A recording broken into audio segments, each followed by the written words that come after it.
A 7-year-old girl and her 13-year-old brother are settling in for their favorite after-school activity, watching TV. The children's parents won't be home from work for several hours, and watching the after-school programming together before making a snack is a staple of their day. The boy takes his normal position on the couch as the girl plants herself right in front of the television and turns it on. This is the time when Pretty Pony Paradise comes on, and she never misses an episode. Her brother would prefer something else, but he also loves to see his sister happy, so he always lets her watch the ponies have their adventures. Today, though, when she turns to the right channel, there's something else. Instead of the usual Pretty Pony theme song, circus music comes out of the television speakers. The girl watches as the brightly colored words, "Bobble the Clown," appear on the screen. "Hey, this isn't Pretty Ponies," she says to her brother, but when she looks back, he's asleep. The girl isn't happy, but she decides to give this new show a chance. And maybe her pony show will come on after anyway. The circus music stops, and a happy-looking clown cartwheels onto the screen. "Hello, kids," the garish clown says. "Do you like fun?" The girl did like fun. Perhaps this new show wouldn't be so bad. She watches as Bobble walks down the street of an average, happy American small town. Everyone seems to love the happy clown, waving at him as he passes by. Bobble pauses in front of a house where a man is mowing the lawn. He convinces the man to stop his yard work and join him, and the two happily head down the sidewalk together. The girl is a little confused by this show. There's not much in the way of jokes, but she decides to keep watching anyway. Bobble and his new friend stop in front of a house that is painted to resemble a circus tent. This must be where Bobble lives. He invites the man in, and they both enter the house. Inside, Bobble motions for the man to sit while he prepares some refreshments. The girl watches as Bobble moves to the kitchen. There, he begins sharpening knives as he explains directly to the camera the best way to prepare meat, the way the skin must carefully be removed from the flesh, and how the bones should be saved for future soup stocks. The girl watches with fascination as Bobble teaches his special lesson. Maybe this is a good show after all. Maybe this is her new favorite show. The girl gets up, her brother still asleep, and heads to the kitchen.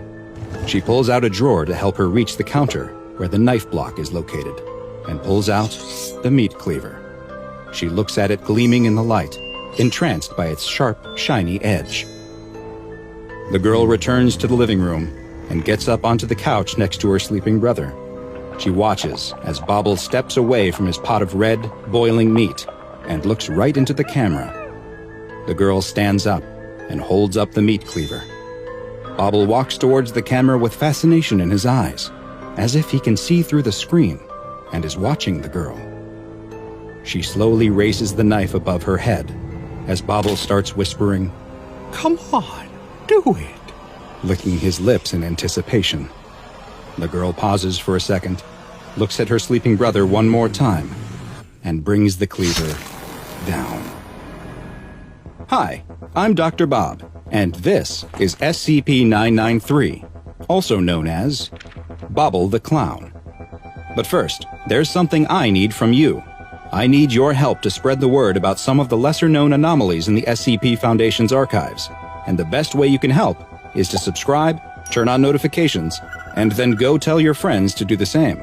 This will help me bring you more and more SCP videos. Now, back to our file. SCP-993 is the designation the SCP Foundation has given to a children's television program entitled Bobble the Clown. At first glance, the Bobble the Clown show appears to be a standard children's educational cartoon, with bright colors, a mascot, and a rote formula that involves the titular character of Bobble the Clown learning a new skill or engaging in a new activity. The program appears to have no recurring supporting cast, with Bobble being the only character who returns to each episode. The settings usually change between episodes as well, with Bobble often being seen in a new or unique location. Despite appearing as a show made for children, the anomalous properties exhibited by this strange television program make themselves apparent almost immediately. First, anyone older than the age of 10 who watches the show will immediately fall unconscious as soon as it begins, and will remain in a comatose state until the program ends. Upon waking, they will report having felt a painful, stabbing headache just prior to falling unconscious. The show's most disturbing property, though, is what has been described by those under the age of 10 who are able to view the program. They report seeing Bobble the Clown teach lessons similar to the way many children's shows extol the virtues of good hygiene or going to bed on time. But with Bobble, the lessons are quite different.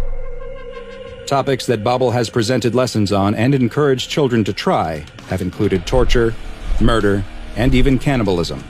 As the subject watches, the lessons appear to become ingrained in their minds, and repeated exposure to the show has resulted in permanent effects that resemble symptoms of psychosis and schizophrenia. Documented episodes of Bobble the Clown have included Bobble in the Big City, in which Bobble appears in a large United States city reminiscent of New York, and instructs the viewer on various ways to avoid detection when lighting fires with common resources like mosquito coils.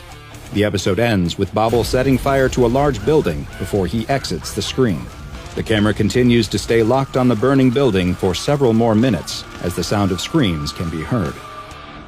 In another titled Bobble's Sneaky Saturday, Bobble is again in a major city, this time one that looks similar to London, England, with the Elizabeth Tower containing Big Ben visible in the background. In this episode, Bobble is shown to be quietly following a woman as she walks into her home. Once she arrives, Bobble attacks her with a large butcher knife, before giving the audience tips on how to remain unnoticed in crowded places. Bobble Gets the Truth finds the clown in a prisoner of war camp, where Bobble is shown torturing a captured soldier as he asks him nonsensical questions that the soldier cannot possibly answer. This continues until the prisoner dies, after which Bobble details methods for inflicting painful but non-lethal injuries. Bobble Hates You is one of the most unnerving of the documented episodes, and consists of Bobble sitting alone in a blank room, silently and angrily staring at the viewer for a full 30 minutes. But the strangest of all is from an episode title filled with expletives, in which Bobble appears to be in a Foundation Secure Site video archive room, the same one where recordings of Bobble the Clown are stored. In this episode, a rage-filled Bobble describes methods for breaching several SCP's containment. He then gives personal details about the researchers assigned to these SCPs, including their daily routines, before offering several potential ways to murder them. An interesting detail about this episode: at one point, an animated depiction of a particular SCP Foundation researcher is seen to walk past Bobble. A clock on the wall shows the time, and this same researcher later confirmed that they did, in fact, walk through the video archive at this exact time, but had no recollection of seeing an animated clown filming a television program in the room when they did so. Episodes of Bobble the Clown continue to be broadcast from an unknown source, but future episodes are to be intercepted using Protocol Upsilon Beta 3 to prevent them from being seen by the public. All broadcasts are recorded for the Foundation's archives, and in order to perform research on the anomaly, subjects under the age of 10 must be used to view them. Once the viewers have described what takes place in the episode, they are then to immediately be administered Class A amnestics. Despite the danger these episodes pose to those who view them, since they are able to be reliably blocked from public broadcast, SCP-993 has been classified as safe, and for now, Bobble the Clown appears to be contained as well as it can be. Now go and watch another entry from the files of Dr. Bob,